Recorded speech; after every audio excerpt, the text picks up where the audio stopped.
Understanding the phrase, lost at sea. Hello, dear viewers. In today's lesson, we will dive into the meaning of the phrase, lost at sea. This expression is not only used in a literal sense but also has metaphorical uses that we encounter in books, movies, and everyday conversations.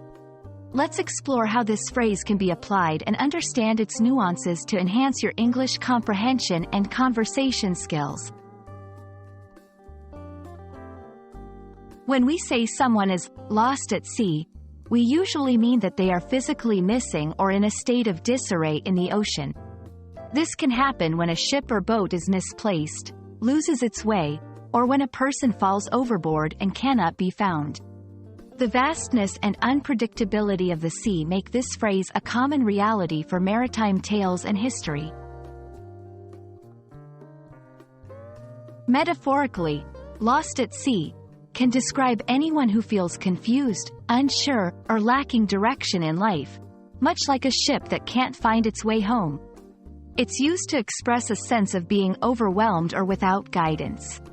For instance, someone might feel lost at sea after a sudden life change such as a job loss or the end of a relationship. Let's see how lost at sea is used in different sentences. Literal use: after the storm, the vessel was reported as lost at sea. Metaphorical use: since he graduated, he's been feeling lost at sea, trying to figure out what he wants to do with his life. There are a few expressions related to lost at sea that can be useful. All at sea: this means to be in a state of confusion or disorder. Swimming in the deep end, often used to describe someone who is involved in a situation that is too difficult for them to manage.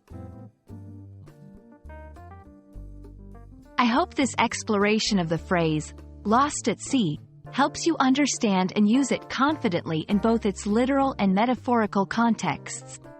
Remember, English is an ocean of expressions, and feeling a bit lost at sea at first is a natural part of learning the language. Keep sailing forward, and you'll navigate it with ease in time. Thank you for watching, and see you in our next English language adventure.